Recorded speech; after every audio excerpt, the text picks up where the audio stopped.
Muy buenas noches, espero se encuentren muy bien. Saludos a todos ustedes de parte de Jania Gastelum, aquí en la ciudad de Anaheim, California, en los Estados Unidos.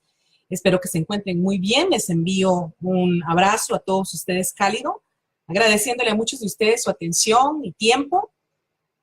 Estoy hablándole a personas que en realidad buscan la verdad, personas que en realidad están interesados en descubrir ¿qué está pasando a su alrededor? No solamente con lo que es la religión, también con la política, también con la educación, también con la historia. Vamos a esperar a personas que entren. Tengo que publicar esto porque parece que hay personas que están teniendo problemas leyendo la nota y quiero compartir con ustedes un documento que cayó en mis manos que es sumamente importante, especialmente para las personas religiosas que defienden su Biblia y dicen que su Biblia es la palabra de Dios. Para personas que dicen que la Biblia es fiel, que nadie la ha alterado, que es la palabra de Dios, que defienden esa idea falsa, que la Biblia en realidad es un documento que es fiel, que es la palabra de Dios, que ascendió a los hombres en un carruaje de oro, que no tiene ningún error. Bueno, de esto hemos hablado mucho, hemos hecho estudios increíbles en cuanto a esto, pero el documento que cayó a mis manos en el día de hoy no puede quedarse sin notar, sin discutir, sin hablar, sin exponerlo. Es necesario hablar de esto porque ya basta de tanta ignorancia. Es tiempo que nos demos cuenta qué es la Biblia. Usted en el día de hoy se va a dar cuenta de la verdad. ¿Está usted dispuesto a aceptar la verdad o vamos a batallar? Bueno, hay muchas personas que dicen que la Biblia es la palabra de Dios y el que se sale de ahí es un hereje. Un hereje. ¿De dónde habrá salido ese concepto de excomulgar a una persona, de llamarle a otra persona hereje? Bueno, el día de hoy yo acabo de compartir si se le puede decir, estudio o nota de un documento que encontré. Y el nombre de la nota es Constantino y el muñeco de Roma. Yo le aconsejo a usted, si usted en realidad quiere que sus familiares logren ver la verdad y salgan de la religión, pues sería bueno que comparta este video y esta nota que yo he puesto en mi muro. Mi deseo no es herir la sensibilidad de ninguna persona religiosa. Mi deseo no es destruir a nadie, ninguna iglesia, ni ninguna denominación. Se le respeta por lo que cree. Si usted quiere seguir en ignorancia, es su decisión. Sin embargo, yo sé que aquí hay personas que necesitan buscar la verdad. En varios comentarios del día de hoy he mirado personas todavía defendiendo al muñeco romano. Y yo quiero que usted sea atento a lo que se va a exponer en esta noche, de modo que usted logre también ayudarle a otras personas a salir del error, a salir de esas creencias que nos han dado el Concilio de Nicea, Constantino y la Iglesia Católica. Claro que yo personalmente no creo que la Iglesia Católica es la ramera. La ramera para mí es la sinagoga judía. Y de ahí sale la Iglesia Católica, todas las hijitas, ¿verdad? Todo ese engaño viene de los judíos.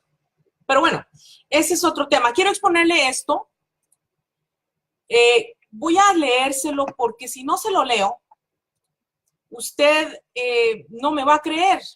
Vamos a compartir esto de modo que la gente de las iglesias, los religiosos, sean lo suficientemente sensibles e inteligentes a ir a descubrir por sí mismos la verdad. Bueno, para comenzar, vamos a comenzar con Cristo contra Constantino número 1, porque hubieron varios Constantinos. Constantino I, que llevaba varios años como emperador de Roma, en esos entonces perseguidor de cristianos, se convenció que él no podía echar a los leones a más del 50% de la población romana, que en ese momento ya se había convertido en el cristianismo.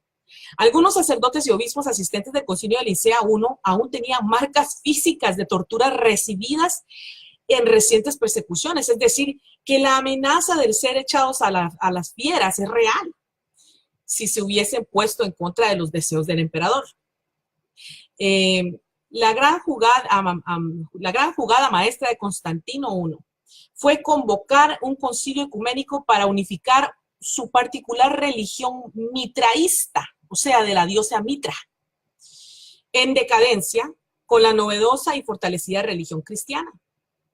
Al concilio asisten los representantes cristianos procedentes de Jerusalén y toda Palestina, con más de 40 evangelios, varias epístolas, muchos apuntantes de los apóstoles que describían la vida y obra de Jesucristo de manera bastante completa. También se hicieron presentes los que tenían en su poder las cartas escritas por el romano mitraísta Saulo, porque era mitraísta, alias Pablo, quien no conoció personalmente a Jesús e ignoraba sus enseñanzas. En dicho concilio convocado, financiado y presidido por Constantino I, se decidió incluir nada más 4 evangelios y un apocalipsis de los más de 80 documentos que contenían información del cristianismo primigenio. Y muy por el contrario, se decidió incluir todas las cartas y demás documentos que contenían lo predicado por Saulo Pablo, que como ya se dijo, era mitraísta, igual que el emperador, sin ninguna posibilidad de oponerse a la voluntad del emperador y con la gran oportunidad de hacer parte del poder político romano. La mayoría de obispos apoyó lo propuesto por el emperador absolutista y tirano, obviamente, si no los matan y los envían a los leones. Alistair Key, un reconocido historiador, escribió un libro titulado Constantino contra Cristo y lo subtitula El origen de la alianza entre la iglesia y el poder político. Llevándolo encuentra amplia justificación al título contrario, Cristo contra Constantino. Teniendo en cuenta lo anterior, el libro Vida oculta de Jesucristianismo primigenio no está en contra del Vaticano ni de cualquier otra organización religiosa cristiana. En el capítulo 1, Jesucristo antes y después del Concilio de Nicea 1, con base de información histórica confiable, se explica muy bien lo sucedido. Aquí les va. Actualmente, con la aparición de tantos documentos cristianos desenterrados y sin una espada en la garganta, debemos convocar la realización de un concilio ecuménico para compilar un Nuevo Testamento. A esto lo está diciendo el autor. Yo no creo en eso. Pero bueno, ahora sí, más completo y sin mentiras, un Nuevo Testamento como debió ser. En el siglo IV se impuso el mitraísmo. En el siglo XXI debe imponerse el cristianismo, es lo que dice el autor aquí. Una vez confirmada la veracidad histórica de la biografía de Jesucristo con todas sus enseñanzas. Jesucristo antes y después del Concilio de Nicea 1. Introducción.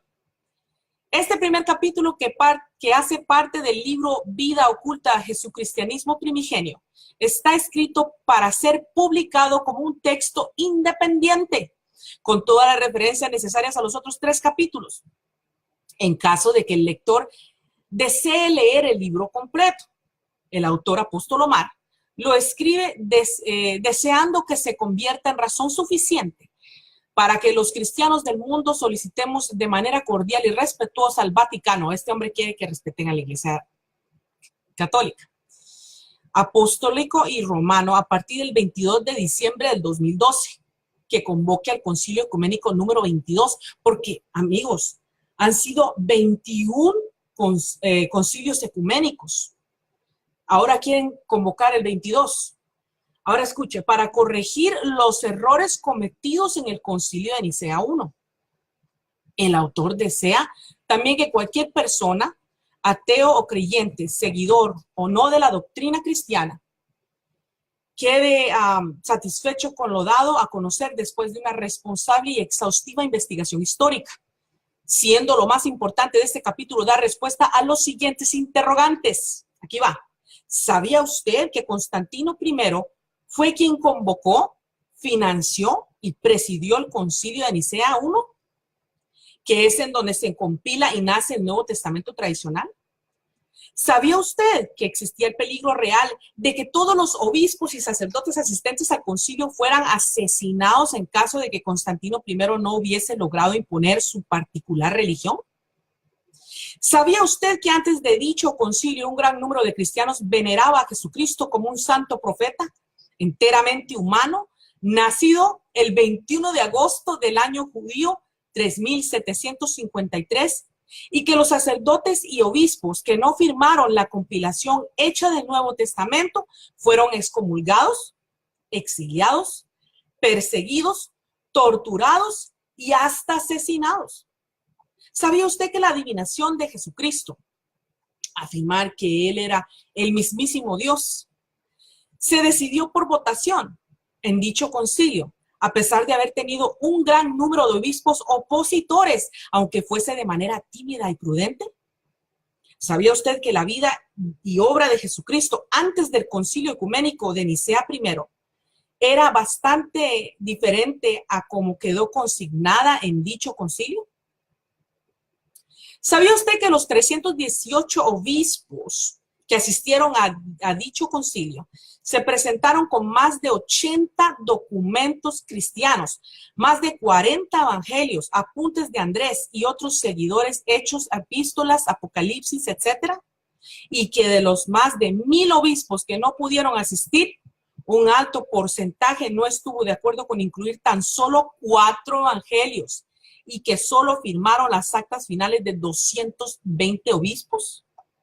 ¿Sabía usted que destacados teólogos y prestigiosos profesores de religión de las más importantes facultades de teología del mundo sostienen que lo que se compiló en el Concilio de Nicea I es básicamente la doctrina de Saulo Pablo, muy distante de las enseñanzas de Jesucristo, pero sí muy similar al mitraísmo del emperador Constantino I? Eso me olía a mí. Eso me olía a mí. ¿Sabía usted que llevamos 21 concilios ecuménicos y que hace más de 47 años no se convoca un nuevo concilio, es decir, el concilio 22? Si está interesado en saber todo sobre el primer concilio de Nicea I, tiene usted a la mano la investigación más seria, objetiva y completa que se haya escrito al respecto. Quien lea este primer capítulo encontrará suficientes razones para que se convoque el concilio número 22. Eso es lo que quiere este católico. Pero interesante el estudio, hay que observar los detalles. Antes del concilio de Nicea número 1, la mayoría de los escritos sobre la vida y obra de Jesucristo fueron tenidos como canónicos, legítimos y verdaderos por grandes comunidades cristianas en el siglo IV, bajo amenaza de muerte. Los verdaderos cristianos fueron derrotados por Constantino I. Se impuso Saulo Pablo sobre Jesús, el obispo Alejandro, defensor y amigo del emperador, sobre el sacerdote Arrio, exponente y defensor del cristianismo primigenio, auténtico, original. En este concilio se impuso la fantasía sobre la realidad, el mitraísmo sobre el cristianismo. En el siglo IV, en el concilio de Nicea I, se dio una pelea teológica de Constantino I contra Jesús. En condiciones muy desiguales, numerosas espadas contra documentos cristianos en manos temerosas e indefensas. En el siglo XXI, si se logra convocar el concilio 22, las condiciones son más favorables para que Jesús contra Constantino resulte triunfador. Esto está sumamente interesante. El autor consideró de suma importancia investigar qué motivos, circunstancias materiales, económicas, políticas y religiosas propiciaron la realización de dicho concilio, que se creía cuáles eran las más importantes doctrinas cristianas que se discutían entre los más de 1500 obispos de la época. ¿Cuántos asistieron al concilio y cuántos firmaron las actas? ¿Cuántos estuvieron de acuerdo con lo decidido en él? ¿Y a dónde fueron excomulgados y exiliados los que no aprobaron ni el credo definitivo de las actas finales? ¿Qué explicación se dio para incluir únicamente 4 de los más de 40 evangelios que circulaban libremente? Eso está sumamente interesante. ¿Qué tanto se conocía de la vida y obra de Jesucristo, que tuvo que ser ocultado para no contradecir lo acordado? ¿Qué se discutió en reuniones previas? antes de compilar y formalizar lo que hoy conocemos como el Nuevo Testamento tradicional. ¿Y en qué se diferenciaba del original, que circulaba de manera dispersa y espontánea entre los apóstoles de Jesús? ¿Qué sectas nuevas crearon los obispos y sacerdotes que no aceptaron el credo niceno, acordado en Nicea? Y que, por lo tanto, pasaron a ser herejes y como tales excomulgados, perseguidos, torturados y asesinados en las tenebrosas cruzadas y vergonzantes inquisiciones posteriores. 1. Breve marco conceptual. Quienes persistieron después del Concilio Ecuménico de Nicea I, admirando y reconociendo a Jesucristo como un santo profeta, enteramente humano, ungido Cristo, elegido por Dios con la misión divina de darnos ejemplo de vida y sabios consejos. Suena como que fuera un César. Es lo que buscaban los judíos también. Dice, fueron acusados y condenados por blasfemia, por herejía, fueron responsabilizados de cisma o división religiosa dentro del Imperio Romano, declarados malditos, anatematizados, y como tales huyeron y tuvieron que esconder todos los documentos cristianos no tenidos en cuenta en el Nuevo Testamento niceno, que además ha sido modificado en 20 concilios posteriores. Señoras y señores, su Biblia no es la palabra de Dios.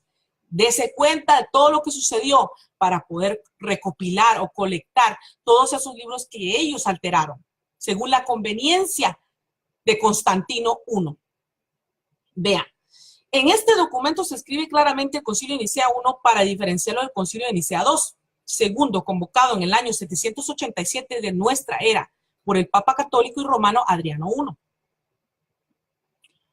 A partir del primer concilio, lo que no fue incluido en el naciente Nuevo Testamento fue considerado apócrifo, prohibido, falso, herético y por lo tanto debía recogerse para ser ocultado o quemado. Vean, amigos, esta información me ha costado amistades, me ha costado conocidos como mi amado Fernando Cordero. Somos amigos, pero esto es lo que nos divide, que él no quiere reconocer esta situación. Por ejemplo, ¿verdad? Este otro muchacho que también defiende supuestamente la fe, el que persigue a Gary Lee, ¿verdad? El hermano, bueno, luego hablamos de eso, pero la cuestión es que esta es la verdad. Y me ha costado amistades de gente seria el discutir lo que son hechos, lo que es comprobable contra lo que son fantasías religiosas.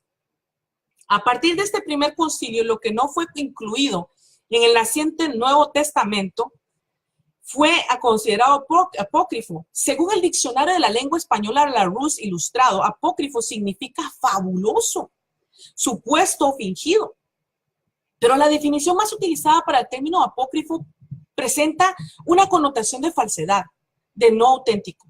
En general, el término apócrifo deriva del verbo griego apocripto, que significa esconder, poner aparte.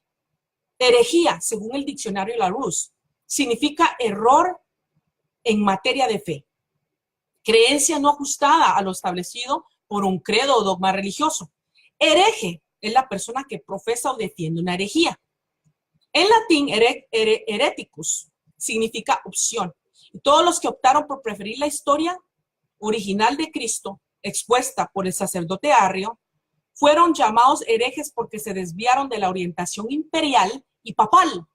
Es decir, que los herejes perseguidos y asesinados por los católicos han sido los que han preferido al Jesucristo de antes del Concilio de Nicea I, negándose a aceptar el Nuevo Testamento niceno, llamado así por el compilado de Nicea, optando por continuar con el cristianismo original, legítimo, primigenio, defendido por los obispos arrianistas.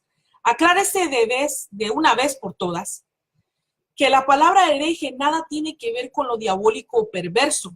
Su verdadero significado etimológico es opción o desviación. Anatema significa etimológicamente ofrenda, pero dentro del concilio pasó a significar maldito fuera de la iglesia. Es una sentencia mediante la cual se expulsa a un hereje del seno de la sociedad religiosa. Se le destierra, exilia, incomunica. Es una pena aún más grave que la excomunión. Cisma significa división, discordia o desaveniencia que entre los individuos de una misma comunidad. El primer cisma o división en el seno de la religión cristiana lo propició Saulo o Paulo, cuando el Consejo Cristiano de Jerusalén lo desautorizó por sus afirmaciones distantes de lo verdaderamente enseñado por Jesucristo y no coincidir con los sucesos reales de su vida. Yo se los dije, amigos.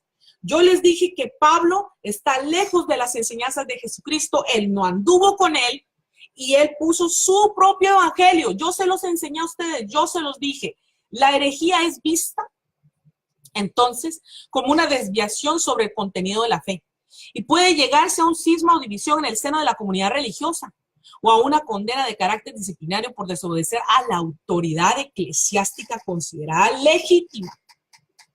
Al leer diferentes versiones de las Biblias impresas antes y después de los concilios ecuménicos, como recordará el lector, hasta la fecha van 21. Es posible descubrir interpolaciones o frases agregadas o eliminadas por conveniencia de actualización del credo niceno. Ya tendremos la oportunidad de ver algunas clarísimas modificaciones. Yo le recomiendo que usted lea este documento. Usted va a encontrar títulos interesantes. Por ejemplo, ¿por qué nada más 4 evangelios? Usted se va a quedar con la boca abierta de esto. Vea lo que dice. Dice, cuando los asistentes al concilio se vieron frente a la necesidad de explicar al pueblo de Nicea el porqué de la elección de los 4 evangelios y la razón para desechar el resto, pusieron a circular anónimamente un documento titulado Libelos Sinodicus. La razón que dieron explica el anonimato del documento. Escuche usted que dice que su Biblia no tiene errores y es la palabra de Dios. Vea. En resumen, el documento anónimo Libelos Sinodicus decía que los más de 80 documentos cristianos fueron colocados sobre un altar, el torno al cual se arrodillaron los obispos y pidieron en oración a Dios que los evangelios que debían ser incluidos en el Nuevo Testamento permanecieran en el altar y que los no elegidos cayeran al piso. La respuesta de Dios fue un fuerte viento que tumbó al piso muchos escritos, quedando sobre el altar los que hoy aparecen en el Nuevo Testamento tradicional. Y para estar seguros de que no existiera una sola palabra dentro de los evangelios verdaderos canónicos que no fueran aceptados por Dios, los obispos iniciaron fervientes oraciones para pedir al Todopoderoso que tumbara al piso el evangelio que contuviera alguna palabra indigna. La respuesta de Dios fue ausencia de viento, y los 4 evangelios, Mateo, Marcos, Lucas y Juan, permanecieron sobre el altar. Y para que no quedara la más mínima duda de lo acertada la elección, asegura el documento anónimo que el Espíritu Santo entró en el recinto del concilio en forma de paloma. Oiga, los cuentos. Entró a través del cristal de una ventana sin romperlo. Voló por el recinto y se posó sobre el hombro derecho de cada obispo. Y al oído de cada uno empezó a decir, de todos estos son los evangelios elegidos por Dios. Con esta explicación para nada racional ni creíble, los demás evangelios, epístolas y hechos evangelistas fueron declarados apócrifos. Quienes no aceptaron la explicación de Libelos Sinodicus fueron llamados herejes. La decisión de elegir nada más 4 también se debió a la influencia ejercida por Ireneo, obispo de León, que escribió contra los gnósticos en su obra titulada Contra las herejías, y en ella justificaba su preferencia por los 4 evangelios en los siguientes términos. Aquí va, abro comillas. El evangelio es la columna de la iglesia. La iglesia está extendida por todo el mundo. El mundo tiene 4 regiones. Y conviene, por tanto, que haya 4 evangelios. El evangelio es el soplo o viento divino de la vida para los hombres. Y puesto que hay 4 vientos cardinales, de ahí la necesidad de 4 evangelios. El verbo creador del universo reina y brilla sobre los querubines. El hombre de oro. Los ángeles. Los querubines tienen 4 formas. Y he aquí por qué el verbo nos ha obsequiado con 4 evangelios. También está este interesante, dice, información para reconstruir la vida de Jesucristo. Usted que pregunta si el Jesucristo que está en el Nuevo Testamento es verdad o es mentira, aquí está su respuesta. Se calcula que, con lo no incluido en el Concilio de Nicea I, hay material suficiente como para editar más de 80 libros que contengan la vida y obra de Jesucristo. Quienes lean las fuentes consultadas relacionadas por el autor del libro Vida Oculta Jesucristianismo Primigenio y lo que hay disponible actualmente en Internet, no se sorprenderán al ver que fue posible realizar con rigurosidad documentaria una biografía de Jesucristo. Admirablemente más completa, cronológica, y que registra lo que está mejor sustentado, lo que es más racional, coherente, lógico y creíble.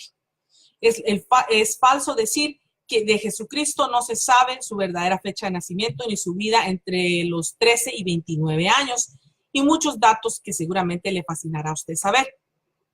En el año 303 de nuestra era, solo 22 años antes del Concilio de Nicea I, el emperador pagano Diocleciano se propuso destruir todas las escrituras cristianas que pudiese encontrar, resultando que las copias de los documentos apostólicos que circulaban en Roma, provenientes de Jerusalén, se perdieran casi todos más, no los que circulaban dentro de Palestina. Cuando Constantino I mandó hacer nuevas versiones de estos escritos para la compilación del Nuevo Testamento, dio la oportunidad a los custodios de la ortodoxia paulina católica romana revisar, arreglar y reescribir sus contenidos para que coincidieran con su doctrina y convenios. ¿Se acuerdan de la carta de Jerónimo? Ahí está. Es indudable que en este momento se hizo la mayoría de las alteraciones cruciales a las copias originales de escritos cristianos que sobrevivían en este momento en Roma. Fue de gran importancia y trascendencia este decreto de Constantino I, y por ello se sabe que de las más de 500 versiones manuscritas del Nuevo Testamento, muy pocas son anterior al siglo IV de nuestra era. El Nuevo Testamento tradicional e incompleto, como existe hoy en día, es esencialmente reproducción de la obra de los editores y copistas de la época de Constantino I, el Grande, con alteraciones realizadas en los concilios nacionales y ecuménicos de fechas posteriores. En 1976 se descubrió un gran depósito de manuscritos cristianos antiguos en el monasterio de Santa Catalina en el monte Sinaí. El descubrimiento se mantuvo en secreto hasta que lo publicó un periódico alemán en 1978. Hay miles de fragmentos, algunos anteriores al año 300 de nuestra era, incluyendo 8 páginas que faltaban del Códice Siniático del Museo Británico. Espero que tengan unas buenas noches. No voy a cansarle más con este material, pero sí les recomiendo que por favor lea la nota, comparta la nota, porque hay mucha gente ignorante allá afuera pensando que la Biblia está completa y no lo está. Muy buenas noches.